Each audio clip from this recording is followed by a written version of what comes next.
Salut tout le monde, c'est Crosshair. Euh, Nous voici aujourd'hui pour un petit tutoriel pour vous montrer simplement comment faire un trou dans une pièce. Là en l'occurrence j'ai fait juste des petits, des petits trous ronds. Mais vous pouvez enlever n'importe quelle forme de n'importe quelle forme. Vous créez deux objets distincts en mode objet. Vous créez deux objets distincts et puis vous pouvez enlever l'un de l'autre de façon très très simple. Je vais vous montrer ça. Alors on va commencer par créer un nouveau. Ensuite, pour que vous puissiez voir ce que je vais faire, un petit screencast display. On va agrandir tout ça pour que ce soit plus visible pour tout le monde. Hop. Donc là avec notre cube, duquel on va essayer d'enlever faire des trous. Alors ce qui ressemble le plus à un trou, comme je viens de vous le montrer, c'est un cylindre. C'est pas une boule qu'on va envoyer sur le cube et qui va le transpercer, non, c'est juste un cylindre. Donc à ce cube, dans mon espace, je vais ajouter Shift A, si j'appuie pas sur la bonne touche ça va pas aller. Shift A, donc pour ajouter un cylindre. Donc là en l'occurrence il me l'a mis vertical. Peut-être réduire un petit peu sa taille pour que... Et hop, donc là il y a une taille un peu plus acceptable. Et donc maintenant on a nos deux pièces et donc l'objectif ça va être d'enlever ce cylindre de ce cube. Et là c'est franchement pas compliqué. Vous allez sur la petite clé qui est là. Vous vous demandez Add Modifier. Dans Generate vous avez Boolean. Alors ce qu'il nous faut c'est pas l'intersection qu'il peut y avoir entre les deux pièces. Donc typiquement non, là j'ai cube qui apparaît. Si j'ai cube qui apparaît ça veut dire que j'ai sélectionné l'autre, c'est pas ce qui m'intéresse. Donc je fais annuler, je sélectionne mon cube et je recommence la petite manip Boolean. Alors je disais ce qui m'intéresse c'est la différence, et donc là maintenant j'ai bien mon cylindre.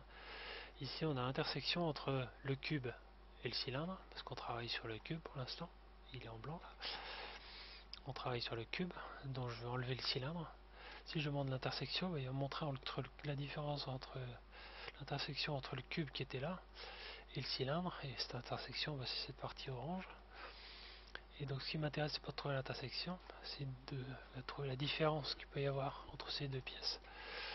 Et donc là, la différence entre mon cube et mon cylindre, c'est ce qui est ici à l'intérieur. Donc pour l'instant, on voit les deux pièces, on voit tout, mais c'est pas exactement ce qu'on veut.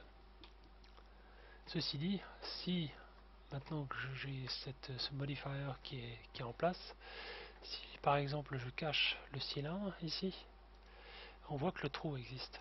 Et c'était bien notre objectif. Donc je vais le remontrer. Je vais simplement faire appliquer.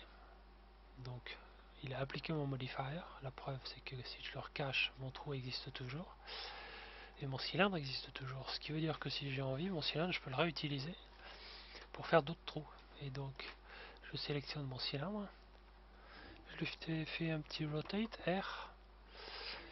Je vais contraindre ma rotation sur l'axe des X. Donc maintenant on voit bien que je suis contraint sur cet axe là qui s'est éclairé. Et je ne tourne que là autour, pas sur un autre axe. Bon, j'ai envie de le faire tourner à 90 degrés pour avoir quelque chose de parfaitement parallèle là, ou perpendiculaire suivant la phase qu'on choisit. Mais plutôt que de m'embêter à dire tiens ici je suis à 400 degrés, moi j'aurais bien tourné à pile 90 degrés. Donc plutôt que de m'embêter à tourner comme ça comme un fou autour de mon cylindre, je vais juste taper au clavier 90. Et donc là-bas en bas à gauche on a rotate 90. Hop, là, ici en bas à gauche derrière. Forcément j'arrive pas à amener mon pointeur parce que je travaille sur mon espace de travail. Et je fais juste, après avoir tapé 90, juste Enter. Et donc il m'a fait ma petite rotation à 90 degrés sur l'as des X. Et là je recommence, Add Modifier, Boolean. Je sélectionne, pardon, faut que je l'enlève celui-là. Je vais recommencer la même erreur. Je sélectionne mon cube, Boolean, Difference, Cylinder. Donc toujours difference entre le cube et le cylindre. Apply.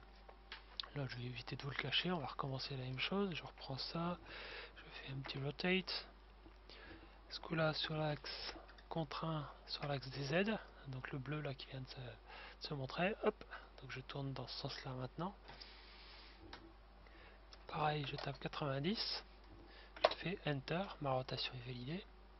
Je resélectionne mon cube, on va éviter de faire 3 fois la même bêtise. Boolean, toujours Difference, Cylinder, Apply. Et si maintenant je cache mon cylindre, hop, le voilà, avec un petit cube et tous ces petits trous. Mon cylindre, j'en ai plus besoin, donc c'est pas la peine de garder et de polluer tout ça. Je fais donc une sélection, clic droit, il est bien en blanc, donc c'est lui que j'ai sélectionné, clic droit, delete. Donc il a viré mon cube, là, il n'existe plus. On voit dans ma liste que j'ai plus de cylindre. Mon cube existe toujours et il est bien transpercé de part en part. En passant, tiens, je vais vous montrer ça. Quand vous avez une petite zone de travail là qui vous encombre, vous avez les deux petites flèches au bas qui apparaissent. Faites un clic droit, Join Area, et suivant que vous voulez cacher sur la partie supérieure, vous avez la flèche en haut, ou la partie inférieure, la flèche en bas. Et là, vous faites juste un petit clic gauche et hop, c'est parti. Voilà, c'était une première petite vidéo toute simple. J'espère que vous aurez apprécié. Si c'est le cas, pensez à me mettre un petit pouce vert, ce sera sympa. A bientôt pour une deuxième. Ciao.